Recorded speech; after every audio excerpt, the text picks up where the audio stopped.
So Israel is on the assault, on the offensive, you could say, as they have been for many months now. This time targeting Rafah. So during the Super Bowl, many folks were talking about interesting X had trending Patrick Mahomes, the quarterback, and at the same time, more people were tweeting about Rafah, but Mahomes was trending first. So shows a little bit of a bias there. But this has been going on, an intensified bombing campaign. There is talks about a ground operation in Rafah, this small village packed like Palestinians are packed like sardines here because they've been displaced from every other area, bombed all along the route to Rafah, now being bombed in Rafah. Many have been killed. The numbers, I think, are an undercount likely coming out of the pages of the New York Times.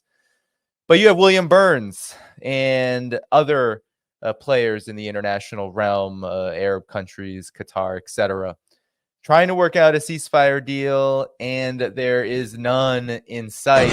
Not only this, but you have Josep Borrell, our favorite person in the European Union. He, the EU so-called foreign policy chief, he has come out publicly and said Netanyahu just doesn't listen anyway, so he's not really going to listen. So, Sky, your reaction to all the latest updates in Gaza and the larger Middle East situation that is being, of course, fueled by the U.S. and Israel?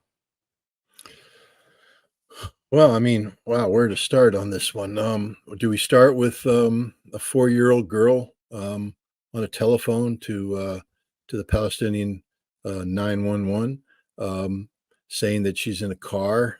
They'd already listened to her 15-year-old cousin phone in live and be murdered by the Israelis. You hear the machine gun fire, you hear the bullets hitting her body, and she's dead.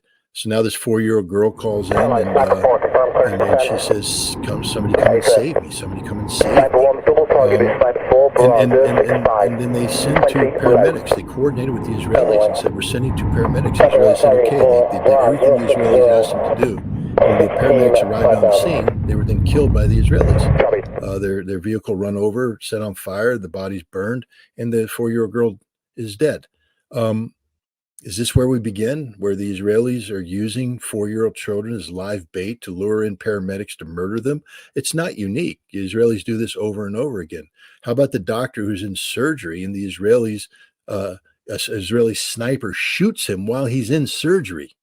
How about the people trying to arrive at a hospital for medical care that are shot? The mother taking her child across the road, shot. The child wounded. This happens on a daily basis. This is literal genocide being carried out by the Israelis. It's murder of the most egregious form. And and then what we talk about, Patrick Mahomes. Look, I watched the Super Bowl. I'm not a hypocrite. I mean, I watched it. I wanted to watch it. I've been waiting for this sporting event. But I also understood that, while that was happening, what was going on in Rafah, was it done deliberately? I think so. I think the Israelis timed it so that America is distracted, so that the news cycle couldn't be generated. Because what they did was horrible. The Israelis have been dropping leaflets on the civilian population in Gaza, telling them to go to Rafah. That's where they'll be safe. So about 1.6 million of the Palestinians did go to Rafah. They're crammed in there. And now the Israelis start to take down the hospitals, attack the schools.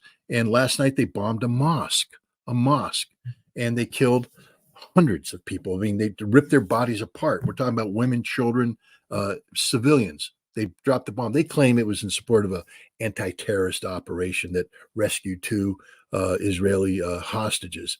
Well, let me put it this way. Delta Force and SEAL Team 6 are the 2 American preeminent hostage rescue forces in the military. Then there's the FBI's hostage rescue team.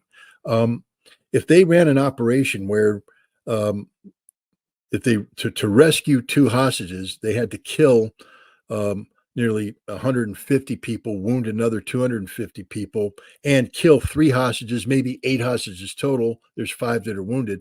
No one would call that a success. In fact, if you put those parameters out there, if you brief those parameters saying, Mr. President, we're going to launch a raid. When it's done, we'll have murdered 150 civilians, 200 wounded. We'll get 2 hostages back, but 3 are going to die and 5 more are going to be wounded, probably dead. The president would say, you're not doing the operation. It isn't going to happen. That's a failure. Yet the Israelis are calling this a success. It's not a success. It's murder, mass murder. The Israelis are getting away with it. Nobody's stopping them. Nobody, not the United States. The United States is the only nation that could stop them. We're not. The Egyptians, I mean, they're talking tough. We're going to rip up the Camp David Accords. We're moving 40 tanks to the border. We're moving some air defense to the border. But you really think Egypt's going to throw away the golden egg that's been laid to him by Camp David, the deal where where their military aid and their aid from the United States is directly linked to the aid that the United States gives to Israel. So Egypt isn't going to encourage the United States to stop giving aid to Israel because that affects their money. Egypt isn't going to rip up the Camp David Accords because that affects their money. That's their wealth. Egypt has never cared about the Palestinian people. One of the reasons why life in Gaza sucks so bad is that Egypt has been colluding with Israel to seal it off. And suddenly the world's saying it's up to Egypt to save the day. Egypt's not going to save the day. No one cares about the Palestinian people. The Jordanians don't. Hell, the king of Jordan was in the White House the other day, Super Bowl Sunday, and didn't, I was waiting for the what's that movie, Love Actually, the big Christmas movie where Hugh Grant's the British prime minister, and he has this scene where he's doing a press conference with the American president, and he just tells him off. You're not a friend. Boom, boom. I keep waiting for the Love Actually moment for somebody, some world leader of stature to sit there with Tony Blinken or the president or some American official and say, no, you suck. No, we're not doing this anymore. We're done. You're bad. You're not a friend. This isn't how it's going to operate. But nobody ever does it because that's Hollywood. That's fantasy. That's where people actually have a moral, that have a spine and moral courage. There's no moral leader out there right now. Saudi Arabia is making noises, but they're not going to do anything. Turkey's making noises, but they're not going to do anything. Iran, they're not going to do anything. Hezbollah, they're not going to do anything. I think the Palestinian people, the only hope they have is Hamas. Hamas continuing to resist. And by doing so and by exposing the criminal nature of Israel to create a reaction, to continue this reaction around the world, because the United States is never going to do the right thing in Palestine because of the Palestinian people. We don't care about them. We just proved it. Super Bowl Sunday. We were silent while 150 women and children were blown into tiny little pieces by the Israelis. We were silent. We didn't do anything. But we do care about the global South turning their back on us. This is what hurts. This is where American ambassadors are writing in saying, hey, we're losing the world. In October, we have the BRICS forum meeting in Kazan in Russia under Russian leadership. And BRICS is going to start becoming, first of all, they doubled in size from 5 to 10. The 10 new members are going to be there. They're going to talk about increasing their expansion, but they're going to start creating institutions that replicate what the G7 does, what the G20 does, institutions that allow now for foreign policy and economic policy to be coordinated amongst the BRICS members.